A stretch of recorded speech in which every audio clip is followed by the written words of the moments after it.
What is up, guys? Welcome to another video. Another video means another dopamine high, because I had to buy something that feels something, and today we are taking a look at some Hasbro products. Those products in question are the Star Wars The Black Series Jedi Survivor Gaming Greats figures. The two figures in question are the KX Security Droid and the Riot Scout Trooper. These are enemies that we will be seeing in the new upcoming Jedi Survivor video game. Can't wait for that game to come out. I had such a good time with Fallen Order, so I can't wait to see what they do with this game. But if you do want to pick up these guys yourself, they are GameStop exclusives, as they are part of the Gaming Greats series, and they are both $27.99 each. There will be links in the description to pick up these figures if you are so interested to do so. And I did think it was appropriate to review these two figures in the same video, seeing that they're both melee-based enemies with shock batons. So I think that this will be an electrifying video. Okay, you can kill me now. No, but seriously, I thought it was just appropriate to review both of these figures in the same video. So with all that said, let's go check them out. So up first will be the Security Droid, seeing that we haven't had this guy released in a while. And here we have him with his title, the Gaming Greats badge, some artwork on the side with the Gaming Greats color scheme. Going to the other side, we have another picture of the figure, and of course a sticker explaining the new plastic-free packaging. And then on the back, we have another photo of our figure and a brief description of what he is all about. So, you know, the basics with some new and improved stylistic choices. And then pulling them out, we can see what this new plastic-free packaging looks like, and I kind of like it. It kind of makes it, you know, it's a little more protective than what we're used to seeing. You know, it's all wrapped up and, you know, inside this kind of frame, this other box, if you will. So I think that's kind of cool. And of course, taking off the wrapping and whatnot, here we have the figure. And with all that said, let's take a look into the figure in greater depth. So diving into articulation, starting off with the head region of the figure, you can rotate his head 360 degrees, which is always good to see. You can have him look up and down a pretty good amount, and then with that, you can move his neck around, you can pivot it, get a pretty good range of motion out of that, so it's always awesome to see there. And then you can tilt his head side to side as well if you're so inclined to do so. So I'm very happy with the amount of movement and, you know, range he has in the head region, so very good to see. Then moving things over to the arms, he can bring his arm up a decent amount. He's not going to really be reaching for the sky that way. If you want him to, you're going to have to rotate his arms 360 degrees, which is always good to see there. And then when it comes to the elbow joint, it is a different type of joint, so it has this wider range of motion, which is always nice to see. And you can rotate it 360 degrees as well, and you can rotate his forearm independently from that joint, so a lot of movement and different ways you can, you know, articulate his arm, which is always good to see there.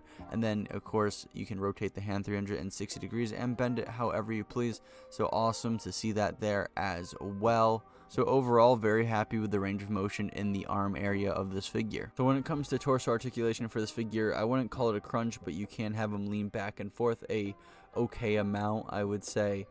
You know, that range of motion is there, just not a whole lot of it. And you can rotate his torso 360 degrees as well, and then you can kind of get this pivot, this wibble wobble, if you will, out of it. So a pretty decent range of motion in the torso area for this figure. And finally, taking a look at his legs, you can't really get him to do a split because his thighs kind of clash with his waist, but you can rotate his legs 360 degrees if you did want to. But you know, his long joints will kind of clash, so you got to move his arm out of the way.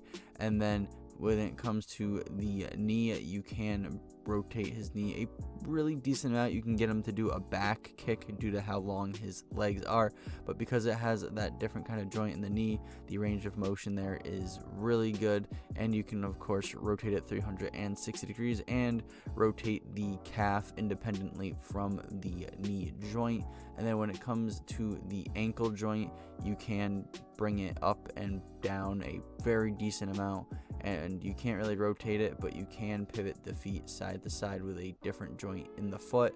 So a really good range of motion in the feet, a lot of things to rotate and move, so he can do many poses and balance and kind of support himself. And I only say kinda because these ankle joints are loose. As you can see here, I am just flailing him around very easily because of how loose those joints are, and because of that, he can sometimes have trouble supporting himself and just falls over very easily, which is unfortunate to see. But despite that one issue with the ankle, I am very happy with the range of motion in the leg area of the figure. And with articulation out of the way, we can take a look at the accessories that are included with this figure. Starting off with the backpack, and it's very easy to put on. You just put the right pegs in the right peg holes, and it is, secure, it's tight, it ain't coming off. I shook the figure, I flicked the backpack, and it didn't feel like it was going anywhere, so good to know that that sits on nice and securely. And then when it comes to the wires, you just take the cuffs or the loops and you just open them up and you wrap them around the arm. Very easy procedure, and I don't think they ever came off once, so they also sit on the figure nice and securely, and I don't even think they hindered his range of motion in the figure. So it's very nice to see an accessory that doesn't limit the figure's range of motion, because I know there are accessories out there that do that, and in this case that is not what is happening. This is a very solid accessory that adds to the figure, makes the figure look cool, and doesn't hinder him in any sort of way. I will admit that the backpack is a little top heavy, but that doesn't really hinder his range of motion at all as far as I'm concerned. And here's me kind of testing out the wire on the arms to make sure that it doesn't hinder the arm in any other way, but like I said, it does not. So very cool to see that, and overall a very solid accessory that looks nice, it adds to the figure, and doesn't really hinder him in any way. Then taking a look at the only weapon included, and that is the shock baton. Now I don't have too much to say about its appearance really. I think the sculpt just gets the point across, and the paint job isn't anything too crazy. It's all one solid color. I do think that the electric effect is very cool. I like how it's transparent and it looks like that the electricity is constantly moving. The only downside to it is you can't really take it off if you wanted to pose the figure in like a neutral state where he's not, using the baton. But besides that, I think that this is just a solid iteration of the shock baton. When it comes to the visual presentation of this figure, I think they did a good job with it. They didn't reinvent the wheel here, but obviously this isn't a shit looking figure. No one wants to buy a shitty looking figure, and that is not the case here. This figure does look good. After all, I really like the paint job with the blacks, grays, reds, whites, and silvers, just kind of, contrasting and blending with each other, making it just all kind of stick out and look really well. And then the sculpting looks really well with all the little buttons and gadgets and just indents, and just all the little details that you would see on a droid are there. So I really like that as well, and just very happy with the amount of detail that we did get with this figure. Like I said, they didn't really reinvent the wheel here, but they basically got down what they had to get down, and they did it really well. So that's pretty much all I have to say about the visual presentation of this figure, is that at the end of the day, it is really good. And just for curiosity's sake, I did get my K2SO figure, and I did compare and contrast the differences between this figure and that figure, so we're going to go into that just briefly. Starting off with the torso area, we can see that K2SO just has a lot of wear and tear because he's been used, whereas the Security Droid has not. He's more pristine. And then the red paint on the socket of the shoulder for the Security Droid is yellow on K2SO. And then when it comes to the right arm, we can see that the Security Droid has this red band on his shoulder, whereas K2SO does not. He just has the Imperial cog, and that's really the only difference I can see on this side. And obviously their backs are going to be different because the Security Droid has an accessory that plugs into his back, and K2SO, he just has an antenna, and that little circle is filled in. And obviously we have the peg holes on the Security Droid. Then when it comes to the thigh waist area of the figures, K2SO has these kind of yellow outlinings around the frame of his joints, and then on the Security Droid there's no color at all. It's just kind of like a silverish color, and yeah, that's really it. And here we are at the turntable segment of the video. This is where I go over what I like, dislike about the figure, things that I kind of wish were included, stuff like that. Just give my general thoughts and opinions, and hopefully give you all something to branch off of and go down in the comment section and discuss about, because I like talking about this stuff, and hopefully you do too. But getting into the weaknesses, cons, dislikes, whatever you want to call it about this figure, and that is how the backpack makes him more of a top heavy figure, and that plays into his loose ankles. Because of his top heaviness, his loose ankles tend to make him fall over, whether it's front or back, because you might try to have him lean forward, they counteract the weight of the backpack, but then he falls forward, and then you kind of just give in and you try to balance him however you were originally going to, but then he falls backwards or whatever. It's just a pain in the ass to balance him because of the top heaviness and the looseness in the ankles, and that is probably the only weakness I can really think of about this figure. And getting into the strengths, pros, likes, whatever you want to call it about this figure, starting off with the articulation. Because of the type of joints this figure has, he can rotate and bend and move a lot of parts parts that you normally couldn't move on a Black Series figure, and it gives this droid figure that droid feel. So I can really appreciate the articulation on this figure, and then the finish of this figure is really clean. Like I said, with the visual presentation, they didn't reinvent the wheel here, but I still think they did a really good job at the visual presentation of this figure nonetheless, with the sculpt and the painting and all that.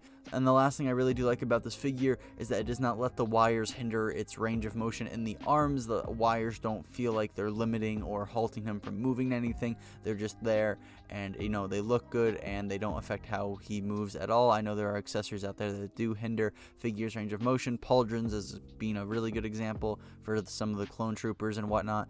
So, you know, just happy to see an accessory that doesn't hinder the figure's range of motion. And then with likes and dislikes out of the way, things I personally would add or, you know, change about this figure, starting off with the ankles. I really wish that they were a little more tighter, so, you know, the balancing issue wasn't as prevalent, because, you know, they're really loose and this figure is top heavy, so it's just kind of a bitch to get them to balance properly. And then the only other thing I would really add to this figure is make his hands more blaster friendly. If you saw, I did pose him with some blasters, and I'm telling you, if you did just shook him just a little bit, the blaster would fall out of his hands.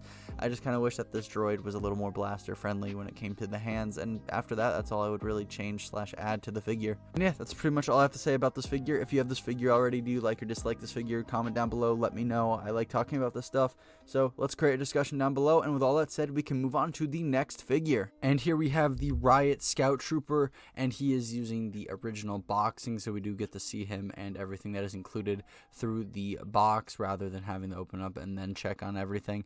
So if we look at the back, we have a picture of him with a brief description of what he is all about, and then moving to the front once again, we will be opening him up, and, you know, normal plastic shell that we are used to seeing. You know, everything looks like it's included, and then the shield has its own department in the back. So with all that checked out, let's take a look at the figure. Starting off with articulation, taking a look at the head region, you can rotate his head 360 degrees as per usual, and you can have him look up and down a really good amount, actually. I'm happy with the range of motion there. And then you can kind of get him to tilt his head, not too much, but that tilt is there nonetheless, so an alright range of motion in the head area of the figure. Up next we have arms, and you can rotate his arms 360 degrees, but there is an issue with the shoulders. The shoulder plate does clash with the harness, his combat rig, just pretty much his entire body, so you can't really, you know, fan out his arms and have him do anything kind of with his shoulder. But you can, you know, nonetheless move other parts of his arm, especially the elbow. The elbow is double jointed, and I love it. It allows him to bring up his arm all the way up so he can tap his shoulder that doesn't want to work. And it's just, I really like the elbow articulation here. I think it is really neat, and I think Hasbro should do this with more of their figures. And then, you know, moving down the arm, you can't really rotate his forearm like you can with the droid, because this is an organic being.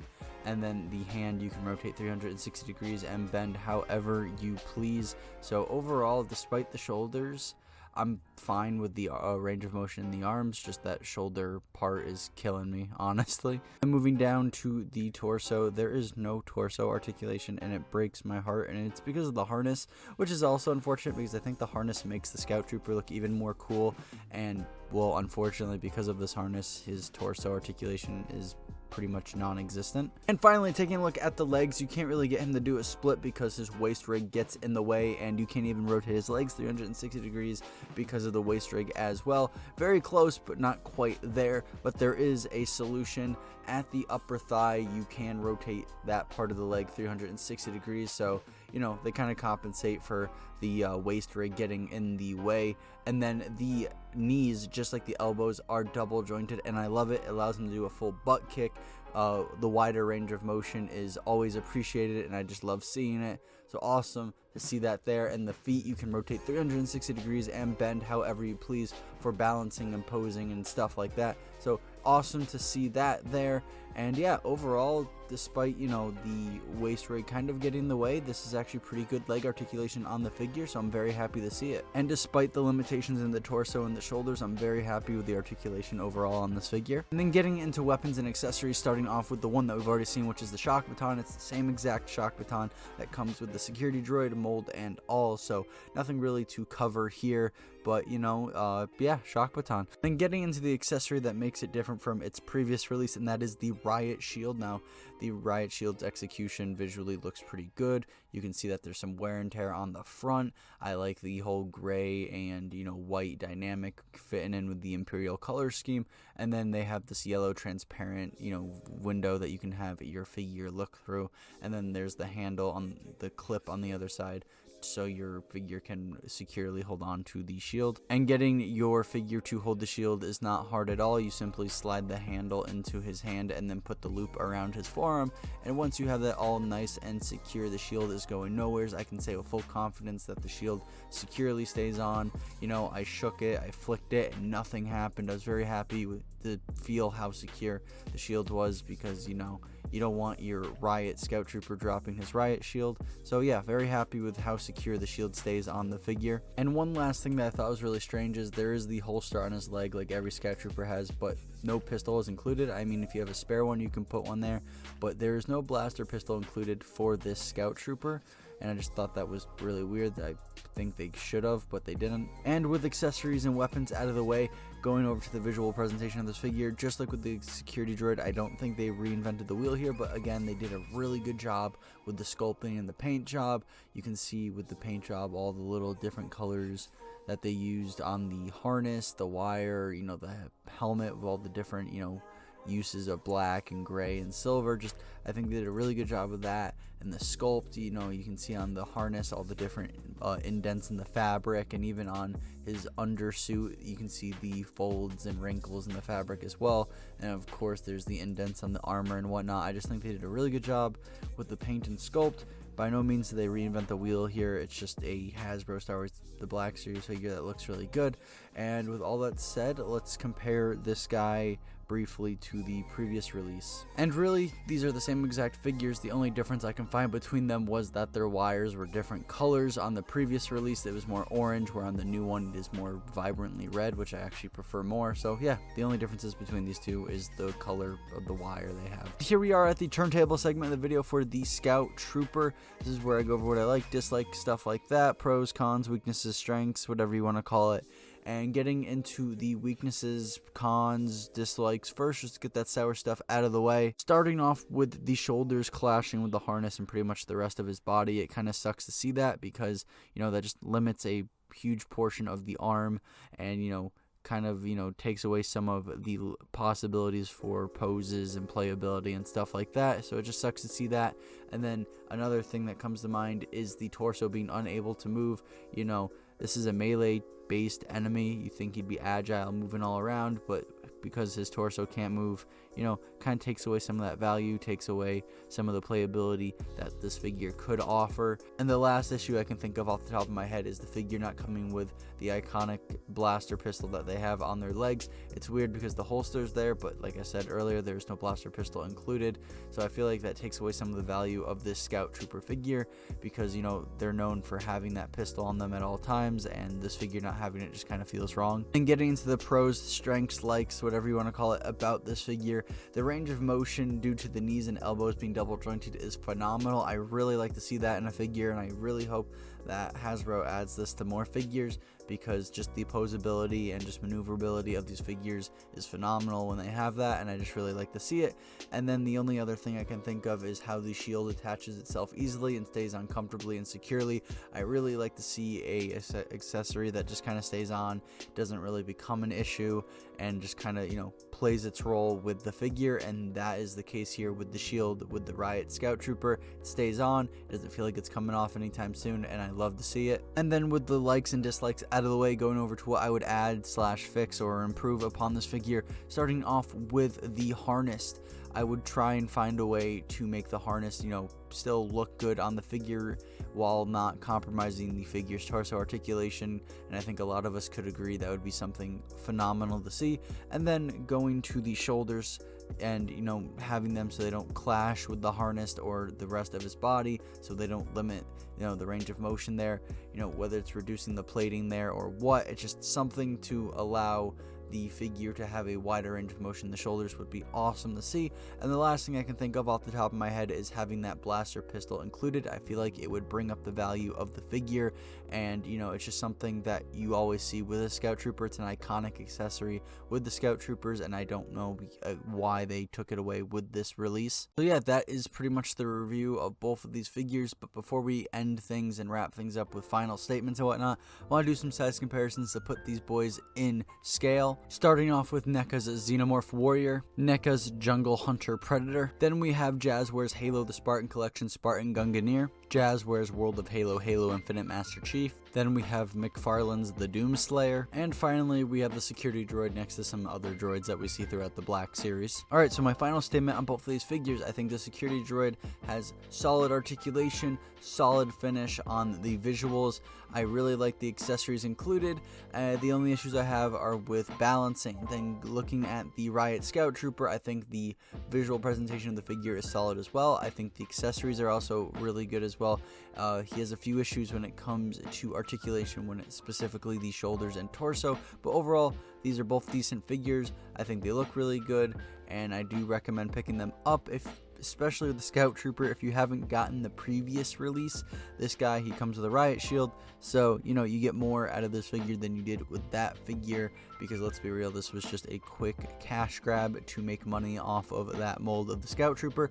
But yeah, overall pretty solid figures. And with all that said, here we are at the outro portion of the video. If you did like this video, a like and a subscription would be awesome. If you don't have to comment, because commenting is a lot of effort, I get it. But if you do want to branch off anything I said in the video, you're more than welcome to. I like talking about this stuff, and hopefully so do you. And don't worry about the bell. We both know that shit is broken. And if you want to see more content like this, there's plenty of it on the channel. Besides Hasbro, I do NECA and Jazzware stuff as well, specifically with the Predator, Alien, and Halo franchise. So if any of that interests you, you're more than welcome to go check that out. And with all that said, have a nice day, and please stay hydrated.